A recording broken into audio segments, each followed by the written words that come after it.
This is Joyce Laing, someone I had the privilege of meeting in 2010-11 when her life careers collection was offered to us.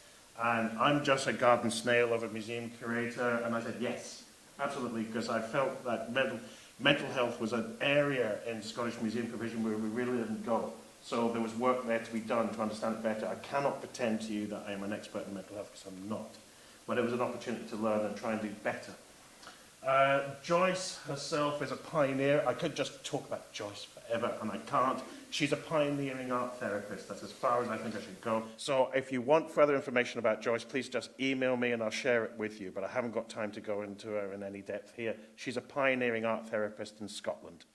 She tried to professionalise the art therapy and even get a course into Jordan Hill College to produce shed loads of art therapists, and then set a strategy of pay, so they would be paid. But she was a hunter-gatherer. She was a sole trader, and she would rabbit on at unsuspecting civil servants and psychiatrists to hire her, otherwise hell mend them. And she was very good at what she did.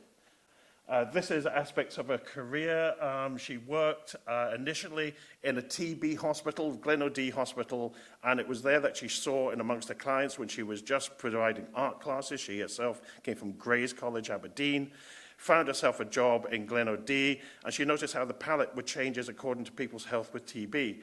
And she passed this on to doctors, and doctors said, "You're onto something here." And then they recommended her to work in psychiatric hospitals, and she ended up getting contracts in and out of places like the Ross Clinic in Aberdeen and other places in Edinburgh at the Royal Edinburgh Hospital and thereabouts. So she commutes, shall we say, from place to place to place. And as she went, she'd collect examples of her clients' art to demonstrate the Glen O'Dea process, as it were, that art can make a difference to people's health and help them to express themselves and not necessarily cure, but certainly understand what's going on with them better, which was a complete contrast to the process of sedation through drugs. So this was pro-expression, not pro-sedation.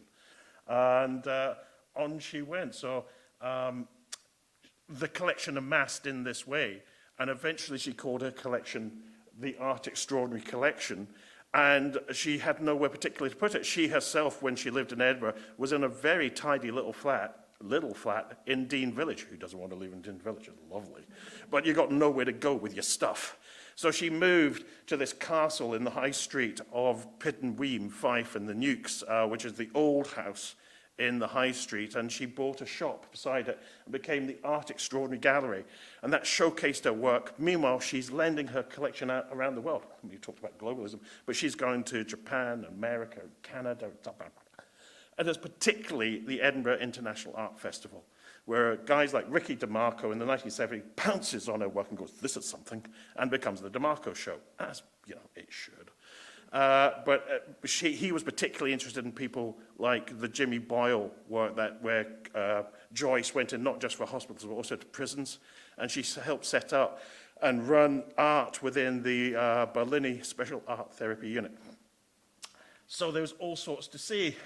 It came to us in 2011-12 because the trustees that she'd set up around her to advise her on how to manage the collection as she became older, not less firm, not less capable, but just older, advised her that what are you going to do with this collection in the long term? And they offered it us. It's now parked at the Glasgow Museums Resource Centre. You're all very welcome to come and have a look at it if you want to, but just please do so by appointment.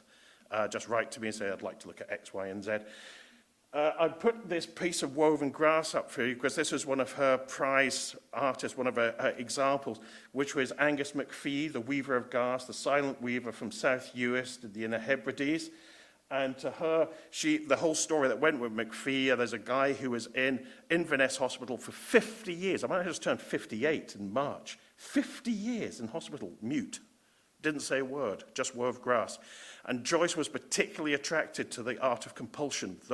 People who could not stop making art, she was attracted to. So that's an example of McPhee's work. Moving on, there's other examples of the other kind of work. You see the tea cozy in front of you. That's an artist I've been working with recently called Antonia Jamblona, who was a refugee from Vienna in 1939 with her dad Heinrich. She ended up in Aberdeenshire, and she was a trained artist, I found out. You know, were you all sent home during lockdown, during COVID?